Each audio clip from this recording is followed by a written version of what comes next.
happening right now that the C-suite we know is focused on. Companies all over the country and indeed all over the world. A new administration coming in January, figuring out what tariffs and trade will look like, trying to parse through those names that have been announced as the transition team makes its way to Washington.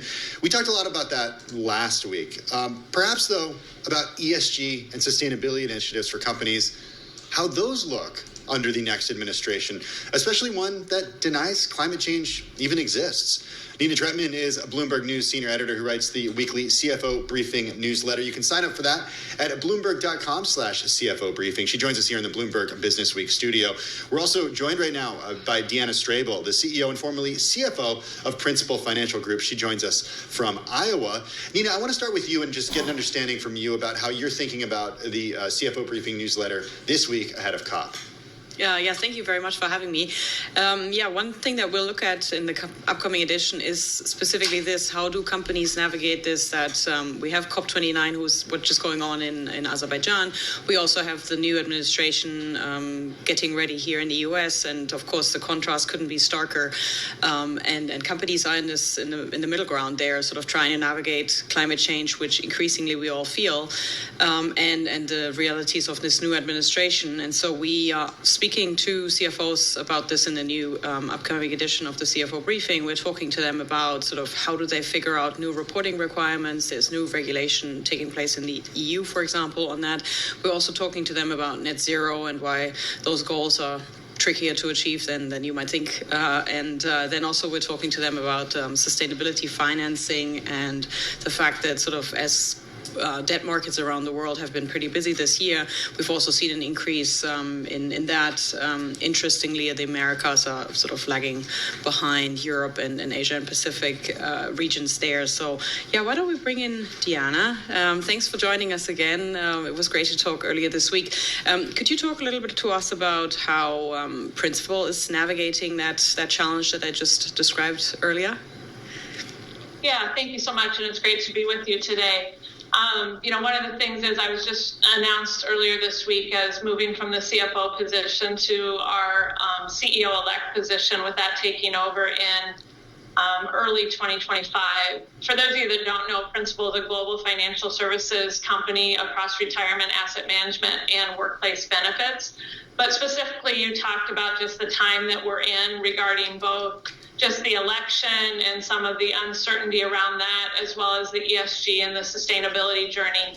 I think the good news on both fronts is, we have navigated for 145 years over a lot of different regimes, a lot of different agendas regarding these topics. And ultimately, we come back to doing what we think is right for our clients and right for our customers and employees, and ultimately feel that in doing that, we'll navigate these uncertain waters in a very effective way. But would love to go deeper if you want to dive a little deeper into those items. Yeah, definitely do that, Deanna, because I know that Principal sold its first sustainability bond back in 2021, and you were considering potentially doing so again if any sort of good opportunities arise. So talk more about why you feel this is the right thing to do and what opportunities you might see again to jump back in.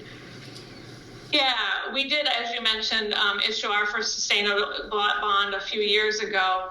And ultimately, it is still something that we assess whenever we're facing an opportunity where we need to refinance a current debt or issue a new one. And so, again, we do have a debt that matures in 2025. We've made no decisions whether we will reissue from a sustainability perspective or not. But it is one thing that we'll assess. And really what comes into it is thinking about, obviously, economics, but also investor demand, and ultimately how that fits into the landscape of when we are issuing. And so more to come on that, but we are very pleased with our issuance that we have. Had great client interest in that, or investor interest in that, and we'll continue to assess that as we move forward. One follow-up from me. You talked about your clients and what's right for your clients. What are you hearing from clients, sort of thinking about U.S. clients, but also those in Europe? Like, where do they stand on this topic? Yeah, I think, as I mentioned earlier, we are an asset manager and we have clients and customers around the globe. I think the first thing I would say is, every client is different. There is some regional geographic differences. Obviously, sustainability and ESG has been something much higher on the priority of the European clients and investors. But even within any geography, there are clients that ultimately have either a higher or a lower sensitivity to that. And so ultimately, we're going to really take seriously our fiduciary responsibility to our clients, and acting in their best interest comes first and foremost. And so if you look across our asset management solutions, we have a wide range of choice there that can really resonate with that different landscape that we see amongst our client base. How is demand right now for that type of asset or that type of offering, Deanna? Because it seems, at least many Americans, that's not necessarily on their radar right now, given what we saw at the polls last week. It's not like this is 2021 and this is top of mind for a lot of people. Yeah, I would agree with that, but I don't think it's a broad base that there's no one in the U.S. that is interested in that. And so, again, I just come back to ultimately we listen to the clients and we're able to meet their needs, whether that's high on their priority list or lower.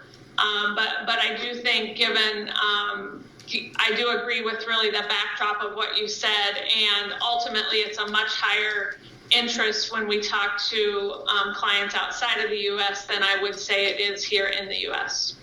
I want to switch gears quickly because we only have a little under 2 minutes left here. But when you take over the helm of CEO at Principal on January 7th, you will be the first CEO to lead the firm. What do you think needs to be done to get more females at the head of Fortune 500 companies? Yeah, so you are correct. I am proud to join the small but growing ranks of female CEOs, particularly when you look at the financial services sector.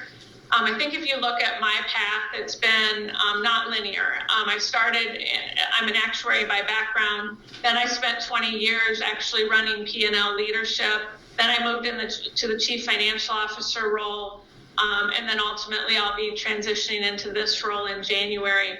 And I do think it's a journey, right? It is continuing to give women the opportunity to have a seat at the table.